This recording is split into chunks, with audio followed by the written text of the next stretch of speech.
Welcome to Agenda Edina, a program summarizing the actions taken at City Hall that affect you most. I'm your host, Dorothea Marty. The two Edina City Council seats being vied for by 6 candidates have been claimed by Ron Anderson and incumbent Kevin Staunton. Anderson bested challengers with more than 25% of the votes. It's very exciting and very humbling all at the same time. When people step forward and say, I believe in what you're saying, I agree with your perspective, it's very reassuring and very confidence building in terms of moving forward. Staunton kept his seat with almost 11,000 votes. I'm grateful mostly for the people who I talked to at their doors. I had a chance to walk all over the city, talk to literally hundreds of people. And they were all generous with their time, friendly. Some invited me in to warm up or get something to drink. And they were really generous with sharing what they're thinking about in their community and what they hope that I can accomplish on their behalf. Other candidates were incumbent Bob Stewart, Stan Davis, Ray Meifert, and Janet Katuli.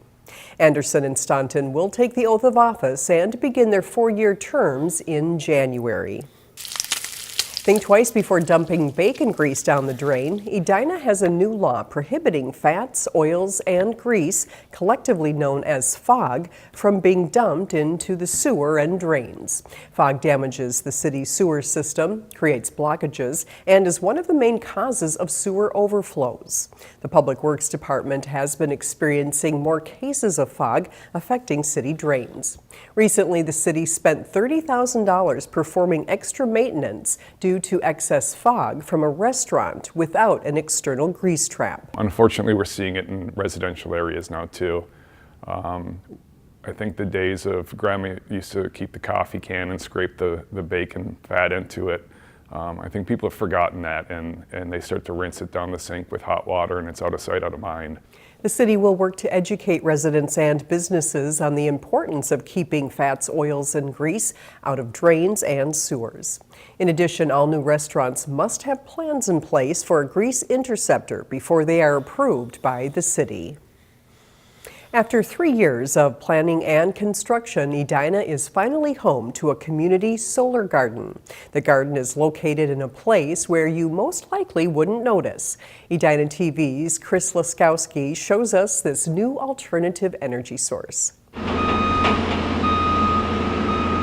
What looked like an average roofing job on top of the Public Works building this past summer was something more beneficial to our community. This large roof was transformed into a community solar garden. In 2015, the Energy and Environment Commission was interested in how they could get the community involved in a solar garden project for the residents of Edina. The great thing about community solar gardens is that you don't have to put on solar on top of your roof to support more renewable energy going into the electricity grid.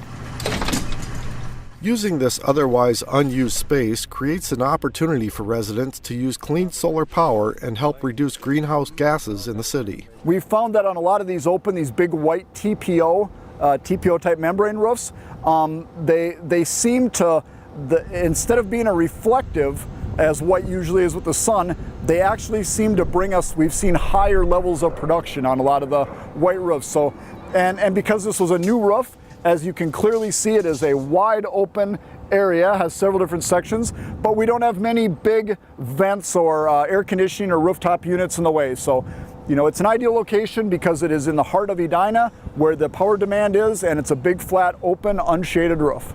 Even though this solar garden is on top of a city building, it doesn't mean that the power generated from these solar panels is only benefiting the Public Works building. The incredible work that Edina has done in partnering with our model, because it is truly a community solar garden program that is for the people. And it really is making sure that they are getting access and getting the full beneficial amount of credits that they can from solar. Solar energy from this roof will benefit 68 residential subscribers in Edina through XL Energy.